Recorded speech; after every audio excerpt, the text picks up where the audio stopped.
ராமநாதபுரத்தில் நகர்மன்ற சாதாரண கூட்டம் நகராட்சி அலுவலகத்தில் உள்ள நகர்மன்ற கூட்டரங்கில் நடைபெற்றது. ராமநாதபுரம் மாவட்டம் ராமநாதபுரம் நகர்மன்றத்தில் சாதாரண கூட்டம் நகராட்சி அலுவலகத்தில் உள்ள நகர்மன்ற கூட்டரங்கில் நடைபெற்றது. இக்கூட்டத்திற்கு நகர்மன்ற தலைவர் கார்மேகம் தலைமையேற்றார். நகர்மன்ற துணைத் தலைவர் பிரவீன் தங்கம், நகராட்சி ஆணையாளர் அஜிதா பர்வீன் ஆகியோர் முன்னிலை வகித்தனர். இக்கூட்டத்தில் அனைத்து கவுன்சிலர்களும் கலந்து கொண்டு தங்கள் வார்டு பிரச்சினைகளை எடுத்து கூறினார்கள். இந்த நகர்மன்ற கூட்டத்தில் 91 தீர்மானங்கள் நிறைவேற்றப்பட்டது. நகராட்சி ஆணையாளர், பொறியாளர் ஆகியோர் மார்ச் 2026 முதல் மே 2026 வரை உள்ள மாதங்களுக்கான நாட்குறிப்பினை மன்றத்தின் பார்வைக்கு கொண்டு வந்தனர். மேலும் கவுன்சிலர்கள் தங்களது பல்வேறு குறைபாடுகளை மன்றத்தில் எடுத்துரைத்தனர்.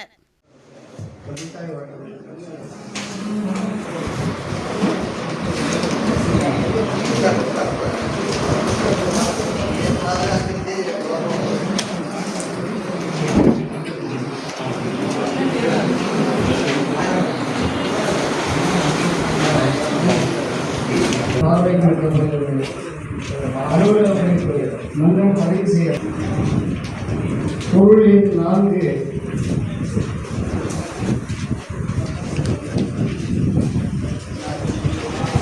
பொருள் எண் 5,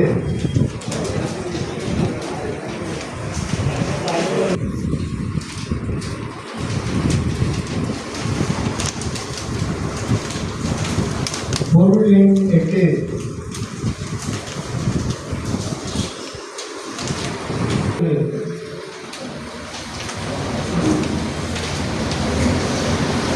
பொருள் எண் 24,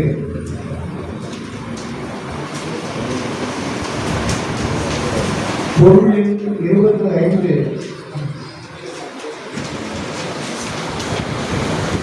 8, பொருள் எண் 29, 34,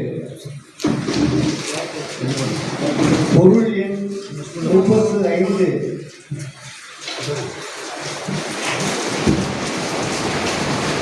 பொருள் எண் 36,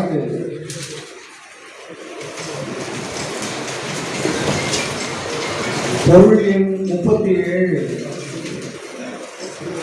முறையாக இருக்காலும் சரி, அல்லது கடை 55-60 கடை தனித்தனியா நம்ம தனித்தனியாக ஒவ்வொரு கடைக்கும் ஒரு டெண்டர் வச்சு கூட விட்டுருவோம். இல்லை மொத்தமாக ஒரே இருந்தால் கூட எடுத்துக்கிறாங்க. முன்னாடி மாதிரி அவங்க வச்சவங்க நம்ம வைக்கல, நியாயமான கடை தான் வைக்க போகிறாங்க. ஏன்னா அவங்க அதிகமாக வச்ச ஒரே காரணத்தினால அப்படியே கடந்து போச்சு கடப்பில். இப்போ வச்சுட்டு கூடிய சீக்கிரம் வேலை பார்த்து இந்த அடுத்த மாதத்துக்கு வேலை வந்து நீங்கள் என்ன சொல்றீங்க, ஒரே டெண்டர் கொடுத்தாலும் சரி, இல்லை தனித்தனியாக கொடுத்தாலும் அதை கொடுத்து மீன் வச்சுக்கிறாங்க, பக்கத்தில் உழவர் சந்தையில் காய்கறி வச்சுக்கிறான்னு சரி. பொருள் எண் 84, பொருள் எண் 85, பொருள் எண் 86, பொருள் எண் 87,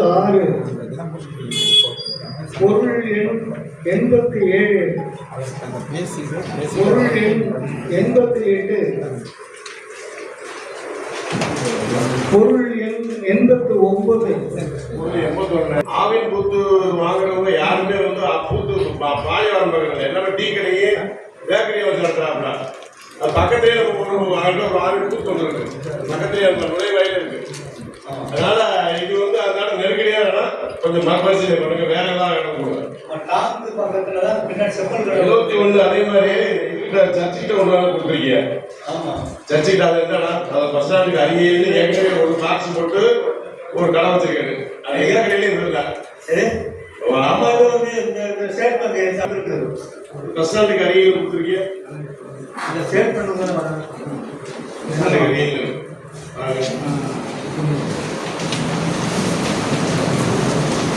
25/6/2020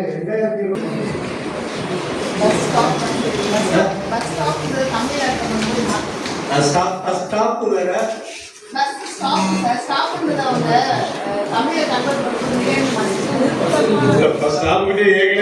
அனுமதி இல்லாத ஒரு கடை ப்ராப்பரா இருக்கு. சர்டிபிகேட் வைக்கல. இல்லை அவரு அவங்கள கோர்ட்டில் போட்டு இருந்தார். நம்ம எடுக்க தான் பண்ணாங்க. 6 எல்லாரும் கூட்டு கொண்டு வந்தாங்க. அந்த மின்னிலையம் எப்படி தெரியல. இப்போ கரண்ட் எப்படி கடைக்கு கட்டின அட்வான்ஸ் ஒன்று இருந்துச்சு அந்த டெண்டரில். அதை வந்து நீங்கள் திருப்பி கொடுக்கலாம்னு அந்த தீர்மானத்தில் எழுதிக்கலாம், நல்லா இருக்கும். நீங்கள் சப்ஜெக்ட் நாங்கள் எல்லாம் சொல்கிறோம் கவுன்சிலர்லாம். நீங்கள் அதை என்ன கொஞ்சம் மறுபரிசீலனை பண்ணுங்கள். அது என்னன்னு கேட்டுக்கிறேன். இன்னொன்று நீங்கள் வந்து தீர்மானம் கொடுக்கணும். அப்போ கூட எல்லாம் கொடுத்துட்றோம், எல்லாம் கவுன்சிலர் சேர்ந்து கொடுத்துட்றோம், ஒன்றும் பிரச்சனை இல்லை. அதை வந்து நீங்கள் தீர்மானம் ஏற்றுக்குங்க. அது தீர்மானமாக தானே கொடுக்கணும். அவங்க கூட்டத்தில் எல்லா கவுன்சிலரும் சேர்ந்து ஒரு மணி நேரம் நிறைவேற்றுறோம். அதை வந்து நாங்கள் எழுதுறோம், எழுதி கொடுக்குறோம். அது ஏற்றுக்கணும். தீர்மானத்தை கொடுங்க. நீங்க தீர்மானம் கொடுத்தாதான் நாங்கள் ஏற்ற முடியும். சரி, அதை நம்ம கொடுத்துறோம். எல்லா கவுன்சிலரும் சேர்ந்து கொடுக்குறோம். இது நம்ம ஆட்சியில் என்ன பண்ணாங்க, திமுக ஆட்சியில் எல்லாத்துக்கும் வேலை கொடுத்தாங்க, ரோடு எல்லாம் கொடுத்தாங்க. ஏன் இந்த ஆட்சியில் அதை பற்றியே பேச மாட்டேங்க? அது வந்து எதுவுமே ஆகலை, டெண்டர் வைக்கல, என்ன காரணம்? ஏற்றுக்கொள்ள முடியாதுங்க. இப்போ வந்து அவன் வந்து போன முறை வந்து எல்லா கவுன்சிலருக்கு சென்ட்ரல் பண்ண வந்து எல்லாருமே வேலை கொடுத்தாங்க. எம்எல்ஏ வந்தாரு, இங்கே ஆய்வு பண்ணால் எல்லா கவுன்சிலர் 33 கவுன்சிலருக்கு ஆளுக்கு ஒரு வேலையை கொடுத்தாங்க. அதுக்கப்புறம் வந்து code of conduct election declare பண்ணுறாங்க, பண்ண முடியல. அடுத்து எலெக்ஷன் முடிஞ்சு நம்ம வந்து டெண்டர் வைப்போம்னு எய்ம் பண்ணாங்க. அதில் வந்து அங்கேருந்து டிஎம்ஏ அவசரம் என்ன சொன்னாங்க, எந்த ஒரு டெண்டருமே நீங்கள் கால்பார் பண்ணக்கூடாது. டெண்டர் போட்டது கூட டெண்டரும் விடக்கூடாது, டெண்டர் போட்டதை கூட நிறுத்தி வைக்க சொல்லிட்டாங்க. இப்போ 2 மாதமாக எலெக்ஷன் முடிஞ்சு 2 மாதமாக அதுதான் ஓடி இருக்கு.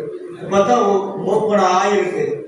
இன்னொன்று என்ன சொல்லி, முன்னாடிலாம் வந்து நம்ம பழைய கவுன்சிலர் எல்லாத்துக்குமே தெரியும், பொழுதுக்கு தெரியும். ஆமாம் இங்கே வந்து சென்ட்ரல் பண்ண வந்து நம்ம கவுன்சில் வச்சு பாஸ் பண்ணோம்னா டெப்டிஷன் 15 நாளில் வந்து ஆட்டோமேட்டிக்காக நம்ம டெண்டர் கொடுத்துருவோம். இப்போ எப்படின்னா நீங்கள் எதுதான் கவுன்சிலில் வச்சீங்கனாலும் இங்கேருந்து டிஎம்எஸ்க்கு அனுப்பணும். இந்த ஒர்க்குக்கு வந்து இந்த மாதிரி கவுன்சிலர் பாஸ் பண்ணியிருக்காங்க. அவங்க அதை பார்த்து ஆய்வு செய்து இதை நீங்கள் எப்போதைக்கு விடுங்க, இதை லேட்டாக பண்ணுங்கிறது அவங்க தான். ஆனால் இப்போ கொடுத்ததை நாங்கள் அனுப்பிட்டோம். இப்போ அவங்க எலெக்ஷன் முன்னாடி டெண்டர் வச்சோம்ல, அதை அனுப்பிட்டோம். நிதிநிலையை பொறுத்து ஒவ்வொன்றா கொடுப்போம் சொல்லியிருக்காங்க. அவங்க என்னைக்கு அவங்களுக்கு ஆர்டர் போடுறாங்களோ அன்னைக்கு நம்ம கவுன்சில் வைக்க முடியும். முன்னாடி மாதிரி சென்ட்ரல் பண்ணி நம்ம கவுன்சில் வைக்கிறோம், அது உடனே டெண்டர் விடுறோம். அம்மாவுக்கு இப்போ அந்த மாதிரி இல்லை. இன்னும் எப்படி போட்டிய ஏன்னா டவுனுக்கு நான் வரேன் பண்ணி தரேன். ஒருத்தர் முன்னாடி ஏற்கனவே கவுன்சிலர் சொன்ன மாதிரி அவர் சொன்னா இதை போடுறது கொஞ்சம் போடுறீங்க, தவறுன்னு சொல்லி கேட்கணுமே. எல்லா ஒர்க்கும் போட்டு அதை என்ன நீங்க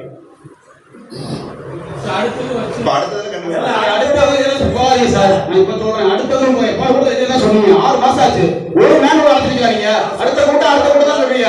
நான் பார்த்தா விளையாட்டு பிள்ளை தெரியுதா உங்களுக்கு? சொல்லுங்க. அடுத்த கூட சொல்றீங்களா? எப்ப கூட என்ன சொல்றீங்க? 6 மாசம் எல்லாரும் தலைவர் ஆஃப் பண்ணிடுறீங்க. அடுத்த கூட்டம் அவரு ஏழு போயிருக்காரு.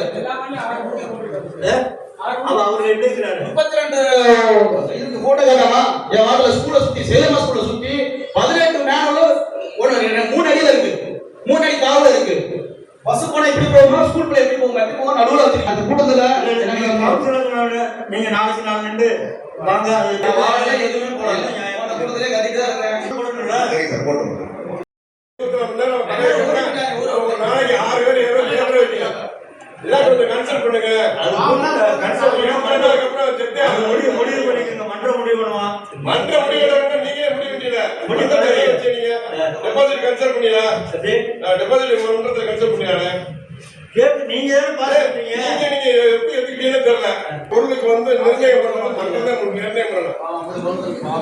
நிர்ணயம் பண்ணி மன்றம் என்ன சொல்றது அதற்கு நீங்க நடைமுறைப்படுத்தீங்க.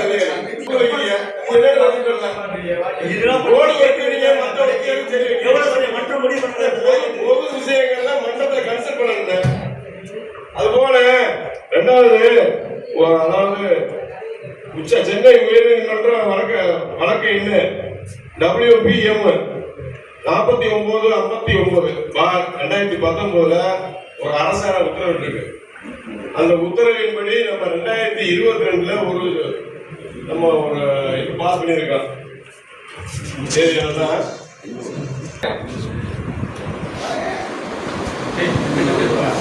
இருக்காரா?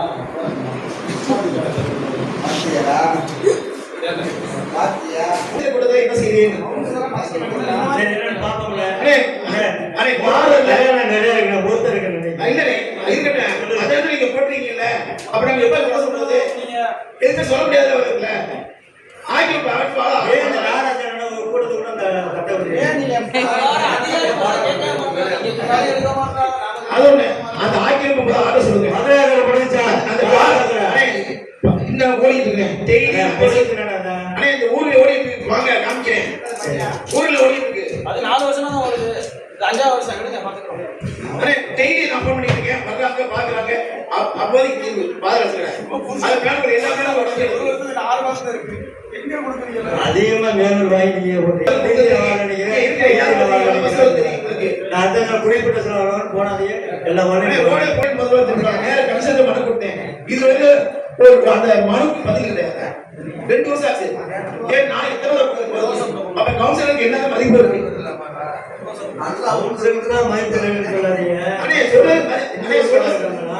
பப்ளிக் சொல்லி கொடுக்க சொல்ற செய்யறது எல்லாத்தையுமே பண்ணிடுறோம். ஒரு கடை சேர்த்துக்காங்க, பக்கத்து கடை சேர்த்துக்காங்க. அதை தூக்கிறதுக்கு உடனே அவங்க பெட்டிஷன் கொடுத்துருக்காங்க. திருப்பி நான் வந்து நேரம் மனு கொடுத்தேன். உங்களுக்கு சாட்சி கொடுத்துருந்தாங்க. இன்னும் அந்த ஃபைல் ஃபார்வர்ட் ஆகல திருப்பி ஒரு 2 வருஷம் பண்ணேன். நீங்க பாத்துருக்கீங்க.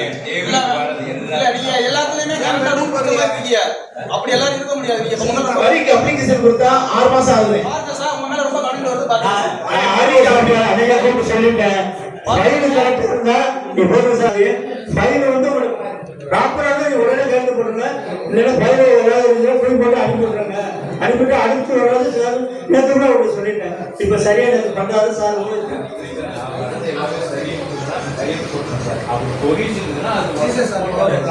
ஓப்பன் ஆகுது. கவுன்சிலர் இந்த மாதிரி அது சொல்றத கொஞ்சம் கேட்டு பண்ணுங்க சார். பேக்கன் தூக்கி ஃபைல தூக்கி போட்டுறியா? அது 6 மாசம் ஆகுது. அது பாத்துக்கங்க.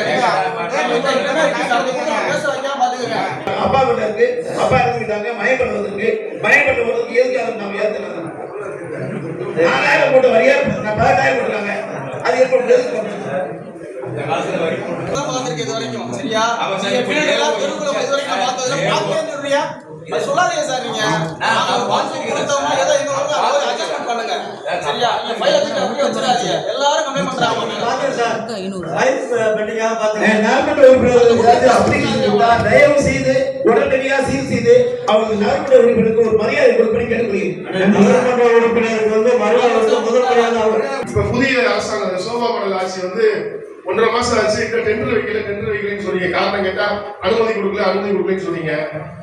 அடுத்து நாடாளுமன்ற கூட்டத்துக்குள்ள தயவு செய்து அனைத்து சாலைகளையும் இந்த டெண்டர் வச்சு பணிகளை முடிக்கணும்.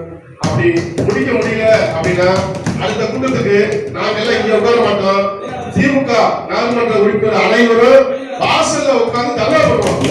இந்த ஆட்சியை எதிர்த்து சோபா மாடல் ஆட்சியை எதிர்த்து நாங்க தர்ணா பண்ண ரெடியா இருக்கோம். தயவு செய்து எங்களுக்கு அடுத்த கூட்டத்துக்குள்ள இந்த சாலையில டெண்டர் வச்சு எங்களுக்கு எல்லா மக்கள் பயன்படுற வகையில செஞ்சு கொடுக்கணும். ஆணையாளர்கிட்ட மிக பணியோட கேட்டுக்கொள்கிறோம். இல்ல இந்த தீர்மானம் அடுத்த கூட்டத்துக்குள்ள எங்களுக்கு செஞ்சு கொடுங்க. யார் வண்டி நம்ம வண்டி உள்ள வர முடியல, வைக்க முடியல.